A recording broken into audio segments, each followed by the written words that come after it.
this is very nasty. It's an FSO Polonez, built by communists out of steel, so thin you could use it as a neck curtain. It is as reliable and as long-lasting as a pensioner's erection.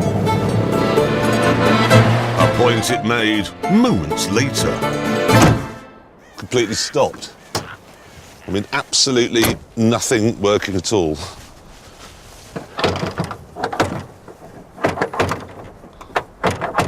Open! Ah. There's your problem. Sparky bits. Insulated. That's bloody hell, that's hot.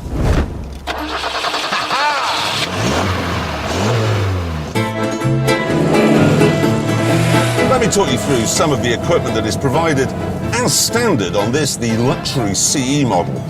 Has a heated rear window.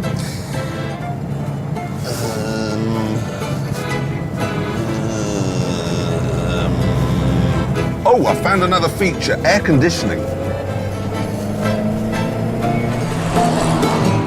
Apparently the intermittent Fiat engine in this has 1.5 litres, which begs the question, 1.5 litres of what? Cheese, wallpaper paste, marbles, earwigs? Sadly, I wasn't able to test out the performance because the Polonez had another little treat up its sleeve. No, and it's broken down again. There, that's... Okay, just count to 10, Jeremy, count to 10.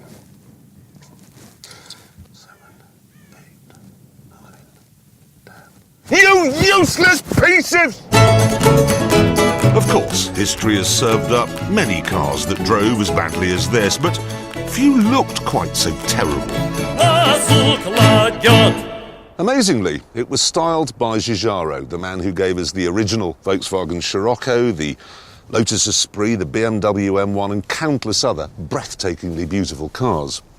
I can only assume that here he was experimenting with the idea of trying to design a car after consuming 4 litres of absinthe.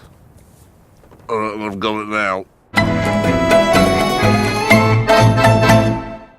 Jeremy Clarkson is, unusually, quite correct. The Polonez is a truly dreadful car. However, I have found something literally even worse.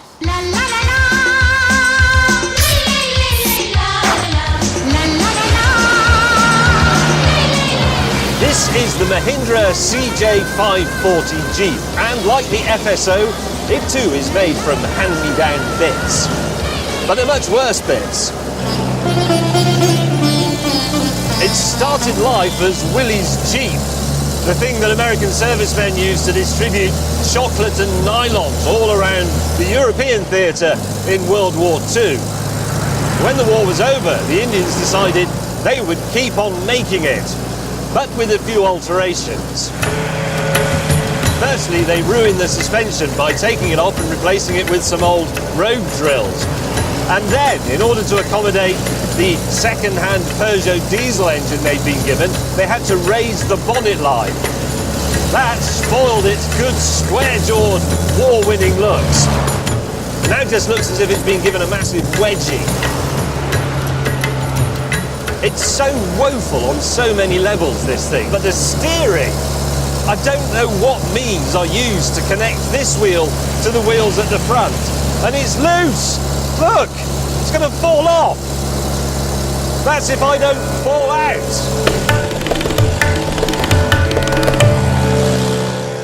You could of course argue that this is a comedy car that you're driving in, ironically. But it's not a joke, you see, because jokes are funny. And this isn't funny. This is...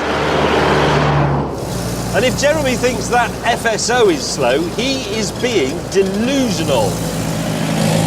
A point I shall now demonstrate with a traditional Top Gear quarter-mile drag race.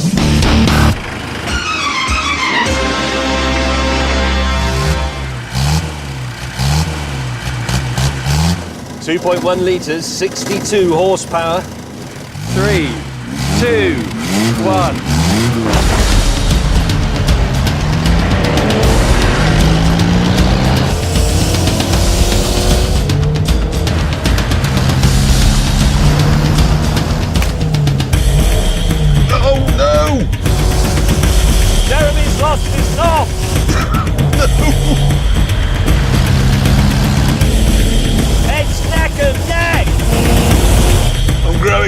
good.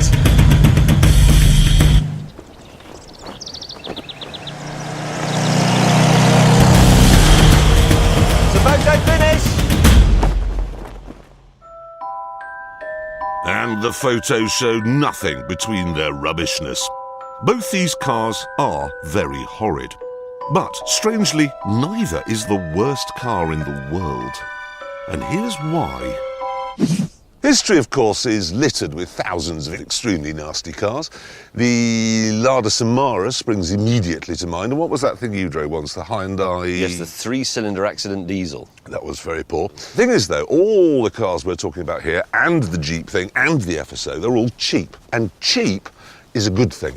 Yes, and that's the point we're here to make. Here, in the glorious surroundings of Yorkshire, we're going to look for a car that is terrible, but not cheap. Yeah, and made by a manufacturer that should have known better. Yes, and when we find it, which we will, we've got a plan for what to do with it. Yeah.